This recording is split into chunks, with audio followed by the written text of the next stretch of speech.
Welcome back, everyone. This is Ayad Boudiab, and I'm continuing our discussion on AngularJS. In this video and the upcoming videos, I'd like to spend some time on the directives. And there's a bunch of them that we need to discuss, but right now I'm going to talk about the input directive and see what type of properties I can set on that and how we can just basically be able to manipulate those within Angular. So I'm going to create a module, of course, and then I will have my controller, and then I'll go back to create a form. In the form I'll get some input from the user, and then I'll try to use some of the attributes in there to see how we can work with say validating the data in the form. Okay, so I'm going to do that, and then I'm going to spend a little bit of time on debugging, because this is important in our case to see how things are changing as we are working with the actual form. So let's go ahead and get started.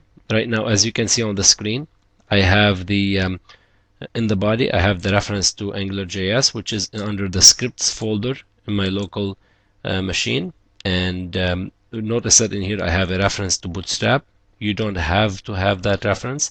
There's no dependency in here, but I have it just to make things look a little bit different as far as the CSS is concerned.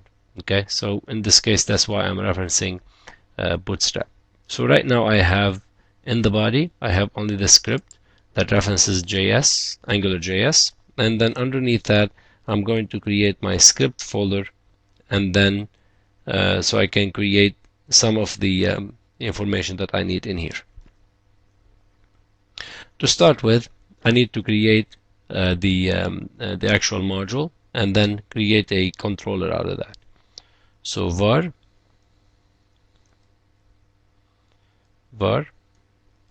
main app equal angular dot module. Let's give it a name, and then this module does not depend on any other modules. Okay, that's done. As soon as I create that, copy it and put it up in the HTML tag, so I can refer to the ng app to reference main app. Okay, now out of this main app I'm going to create my controller. So main app dot controller, I need to give a name to my controller. Let's call it say feedback controller, and then this controller will be a function. The function takes the scope and uses that scope to add things to it. Let's make sure that this is closed over down here, and now I'm inside the body of the controller. For this case, I'm going to create a person that has two basically properties, the programmer and the language. So on the scope, so $scope that's passed to me into the function, right? That's by injection. I'm passing in the scope, and then I say scope.person equal, and here's the object, right? Now inside here, I'm going to create two things. The programmer, let's give it a value. Let's say, for example, James, right? And then let's create the language. In this case, we're talking about the language that the user likes. And let's say in here something like JavaScript.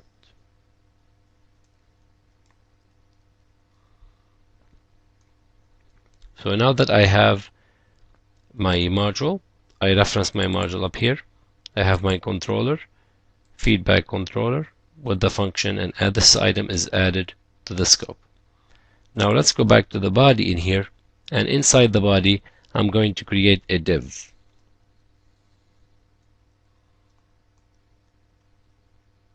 So this div in here is the one that's going to be using the feedback controller that I just created. Therefore, for this div, I'm going to use the ng controller, and that will be equal to the actual feedback controller that I got from down there. Now this controller is available within the div, right?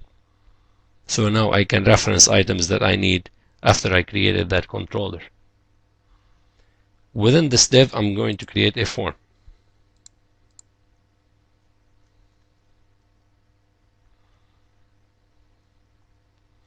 Let's close the form tag.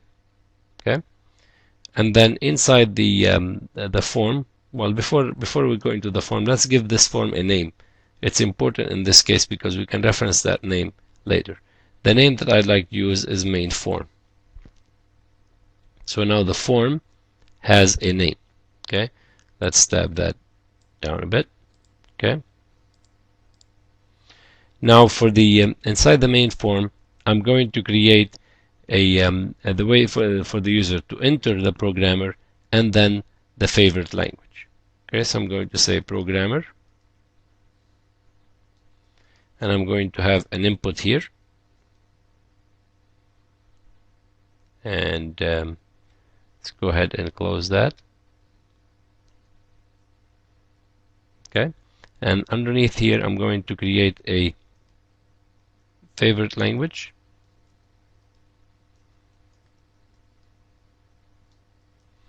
and this also would be an input.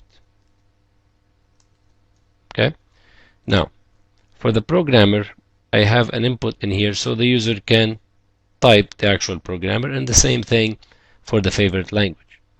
In the input, obviously the type is text.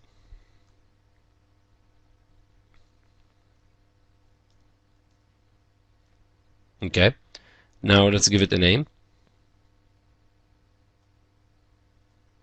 Let's call it programmer. Okay, and then how about the ng model?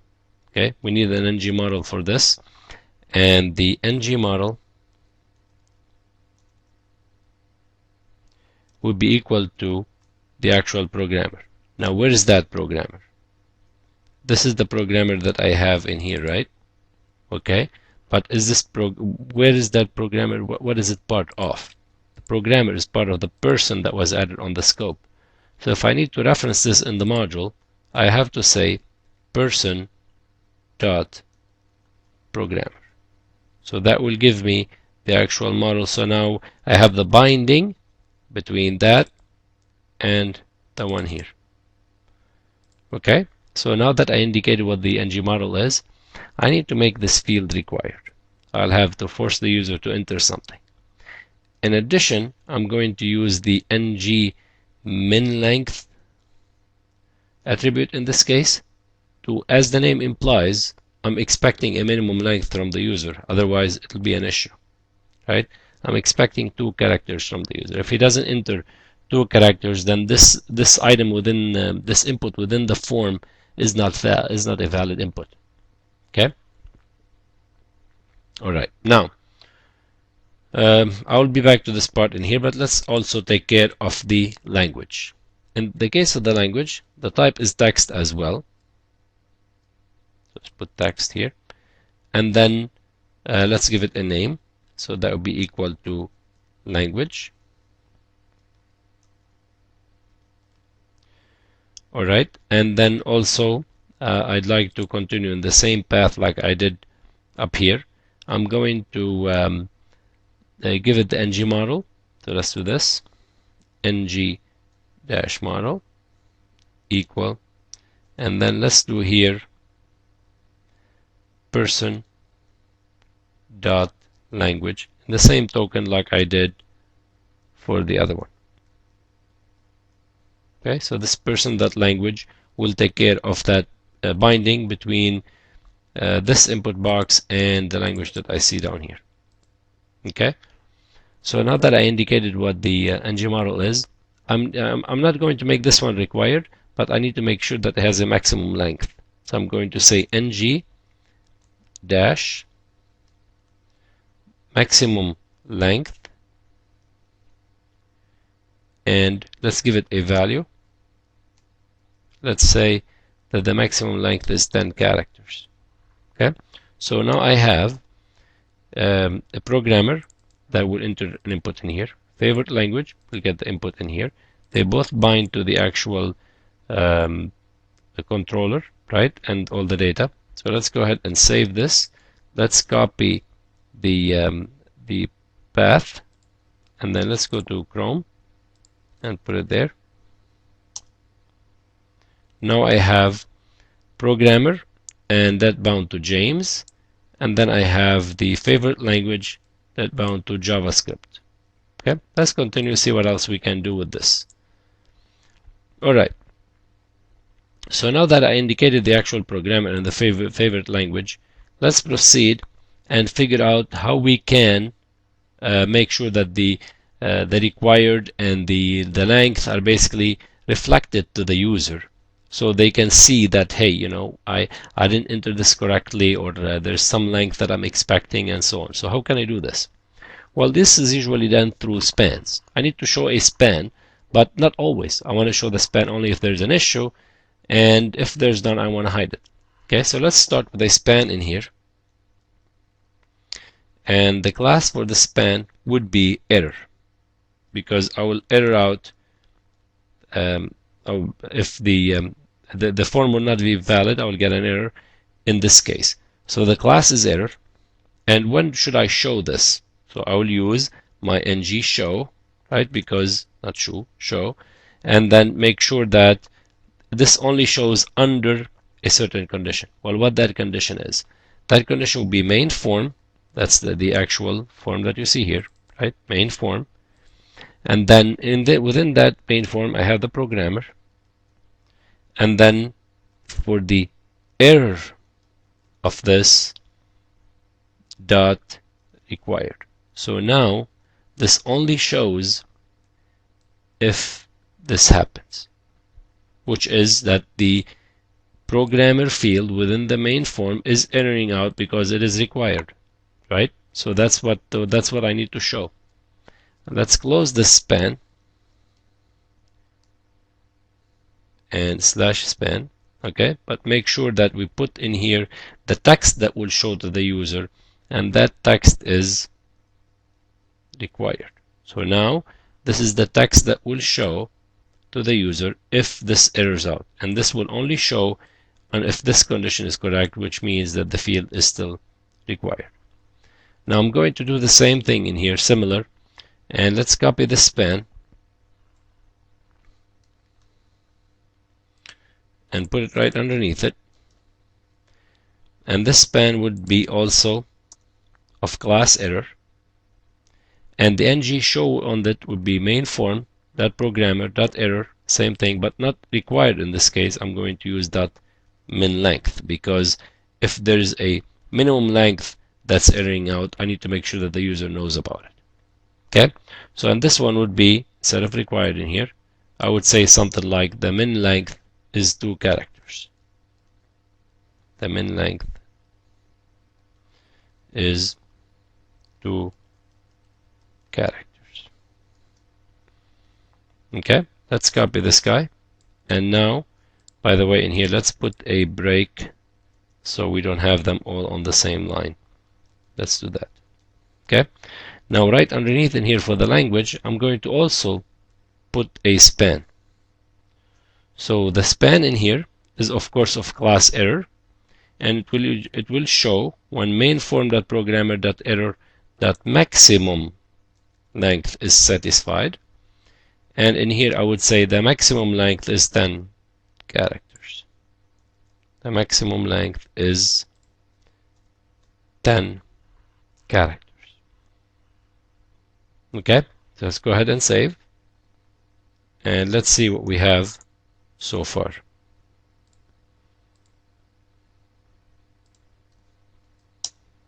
Okay, so now I have programmer, it bound to James, and JavaScript. We've seen this.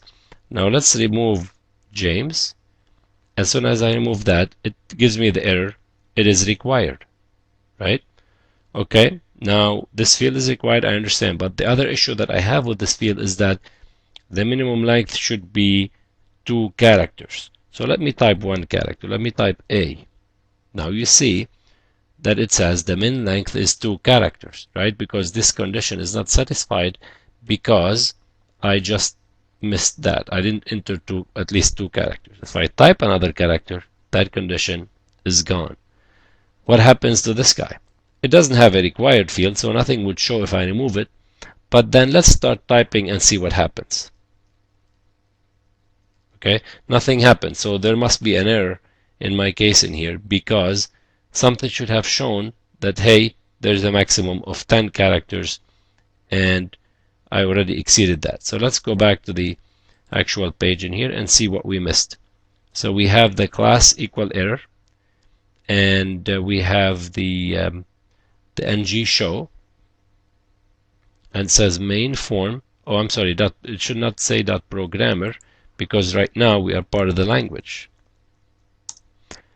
This is the language portion within the main form. So this one should say dot language dot error dot maximum length. Let's go ahead and save that. Go back to the page, reload. We already tested the first one. Let's test the second one. Remove, nothing happened. Start typing, and here you go. It says the maximum length is 10 characters. It errors out. All right. Now another thing that I need to see here how it works. Let's reload the page, and let's hit F12, or go here and select the developer tools under tools, right? You can select the developer tools or hit the F12 key, and you should see the developer tools showing down here. Okay, let's see in here for the actual elements. I have in here the code. Notice in here the elements. Under element, I can be able to go to the actual controller, go inside the form, go inside the programmer section in here, and I should be able to see input text, name programmer, ng model, personal programmer, required and length. Look at the class. That's what I'm talking about. ng pristine. It's just, I didn't mess with the form. It just as it loads, right? ng valid minimum length.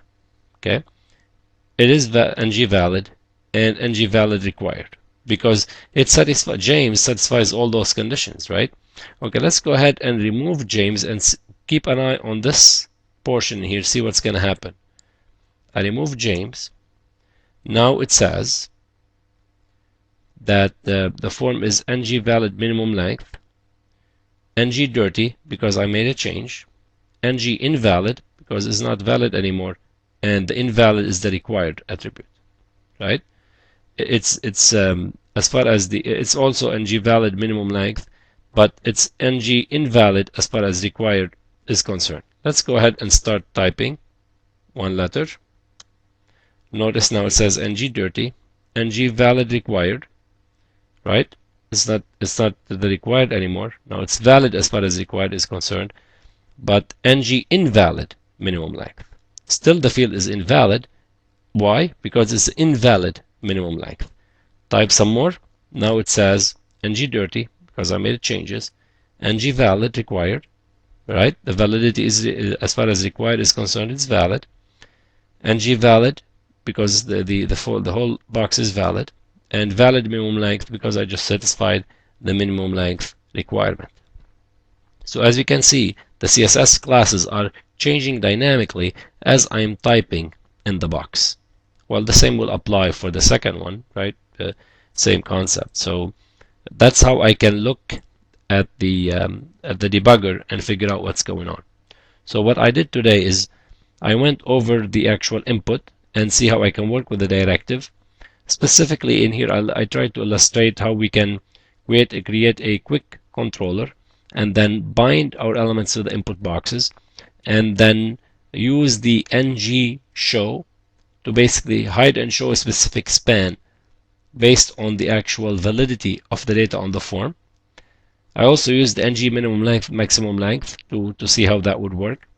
And I also showed you how we can use the F12 and the debugger options to be able to look at the code as we are manipulating the form, to be able to know how these classes or CSS classes are being changed dynamically as we work with the form.